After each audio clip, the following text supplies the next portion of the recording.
I don't think anybody's ever left a conversation with Bob without feeling wiser. We look back at the legacy of a longtime Anderson High football coach who left a lasting impact on the program and the players. Plus, new developments. Cleanup is now underway at an encampment in Palermo after disputes about who's responsible for the mess. And new at 6, a tribute at the raceway for the late Shasta County flight nurse who died in a crash in Sacramento. We'll show you why it was so special. Covering Northern California. You're watching Action News Now. Coverage you can count on. Legendary Anderson High School varsity football coach Bob Reed passed away this past Sunday. He was 89 years old. And he leaves behind not only a football legacy, but one in teaching as well. Action News Now reporter Blake Mayfield is live there in front of Bob Reed Stadium at Anderson High School. Blake, Reed was a pillar there in the community. Yeah, he was, Haley. Bob Reed was more than a football coach. He was also a mentor, a teacher, and also a husband and a father. Bob Reed's football teams made 11 Section Northern titles while he was head coach during his tenure, and then won 4 of those titles in the process. Reed coached the Anderson Cubs from 1970 to 1999, winning not only the 4 section titles, but also 13 Northern Athletic League championships during his tenure. He's also a member of the Shasta County Hall of Fame and holds the record for most wins by a coach in Northern Section history. He even won California State Coach of the Year awards in both 1995 and 1999. He also led Anderson to 7 undefeated seasons during his career.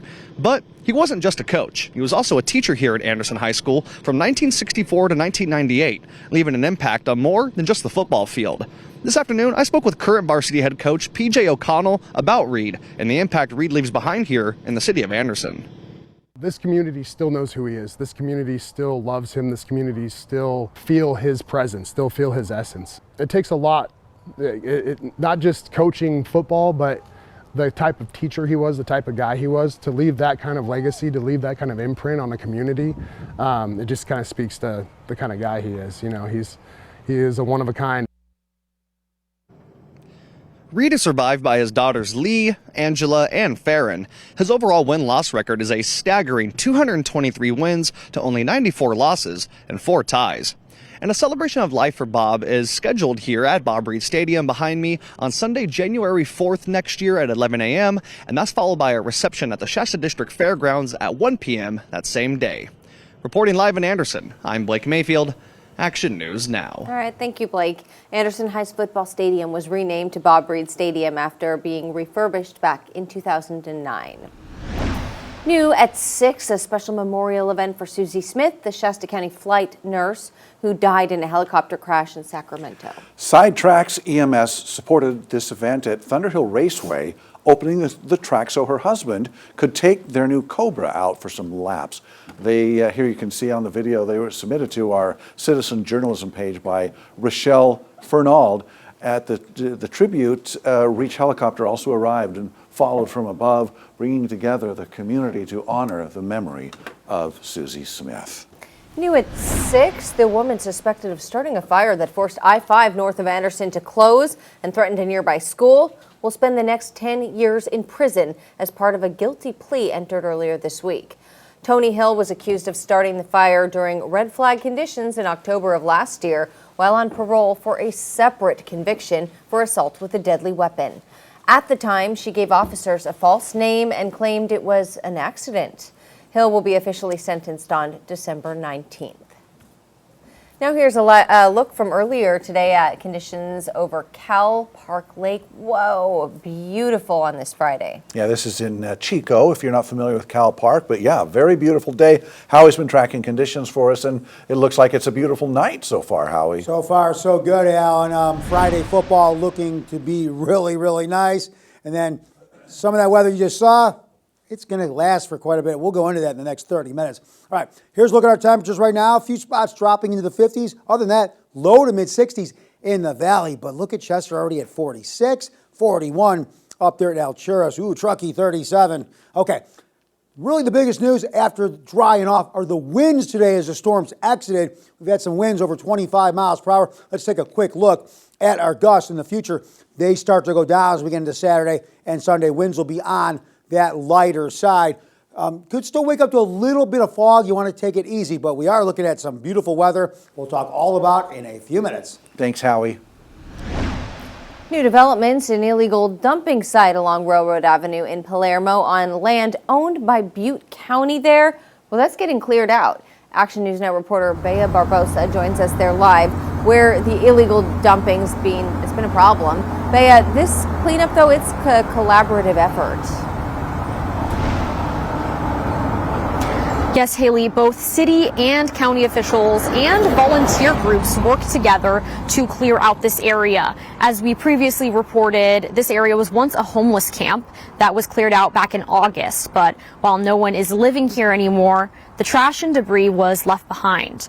There have also been issues of illegal dumping in the months since the camp was cleared out. I spoke with Butte County Supervisor Bill Connolly, who worked with multiple agencies to get the cleanup process going. He says he wants people to know that there are alternatives to dumping. I also spoke with Oroville City Council member Sean Weber about what went into this cleanup. Kind of just took a collaborative effort, right? It takes a village, right? You know, I mean, the mess didn't grow overnight. And these poor neighbors out here and their exasperation with the fact, you know, so once it was made available and known to Supervisor Conley and the other supervisors, then it was kind of like, okay, how do we get this taken care of? And all hands on deck.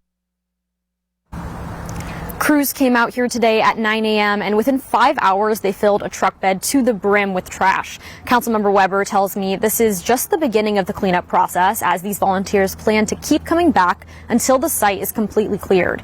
He says they expect the job to be done by Tuesday. The cleanup was funded through county grant money that was allocated earlier this week, as well as partnerships with multiple organizations that volunteered the labor and equipment necessary. Reporting live in Palermo, Bea Barbosa, Action News Now. All right, thanks, Bea. Supervisor Conley also says anybody caught illegally dumping would first be offered an opportunity to clean up the mess. But if they don't do that, the county will do it for them and then bill them for it. Chico police are investigating after a person found a body at the 1 Mile recreation area today. This was just after 9 this morning. And at this time, officials say there's no sign of foul play. The identity of the person who died will be withheld until family can be notified. We're learning more about a fire that broke out this morning at the Sonic Drive-In in Oroville. It happened just after 9:30 and forced the restaurant to evacuate. Police temporarily diverted traffic in the area, but they tell us that nobody was hurt and that the restaurant will most likely remain closed for the whole weekend. New at 6, Chico police say they're planning to conduct joint training on the Chico State campus next Monday. It will include agencies such as the University and Paradise Police Departments, Butte County Sheriff's Office, Chico Fire, and Enloe Medical. Drills will run from 9 a.m. to 4 p.m. on Monday, closing off the campus to all community members, staff, and students. Officials ask that you just avoid the area. The very first Pink Friday is happening right now in downtown Chico. Action News Now reporter Emilio Del Carpio is there doing a little bit of shopping for himself and a little bit of work too. Emilio, we know this is a nationwide movement that's finally reaching local. That's exactly right, Haley. Pink Friday is a nationwide event that celebrates independent businesses and shopping small first. Anika Rodriguez, owner of the very fashionable Anika Burke store, the store I'm currently outside of, organized this event where 15 downtown shops signed up to participate. Now, this is the first year Chico's retailers have taken part in Pink Friday. Store owners like Rodriguez set up colorful storefronts and holiday displays and are excited to share why community support matters going into the season. Yeah, so this is the first time downtown Chico has collectively done Pink Friday, and it's been really good. It has brought us together as a community. All the store owners are talking. For Pink Friday, we have some doorbuster deals going on. We're giving back store credit to use in January, but what they really can expect is hometown hospitality, like where you feel like you're hanging out with your friends while doing some shopping. Pink Friday highlights local and small businesses with doorbuster deals to rival the bigger retail chains on Black Friday. I personally scored some fresh set of pajamas for half off. That was a little earlier today that I did my shopping. And if you couldn't make it down by tonight, no worries at all. Many stores are still offering deals throughout the weekend, including on Sunday's Christmas preview event. Live in Chico, Emilio Del Carpio, Action News Now. Definitely have a few things on my list for tomorrow. Thanks, Emilio. The Pink Friday National Initiative first got going in 2020.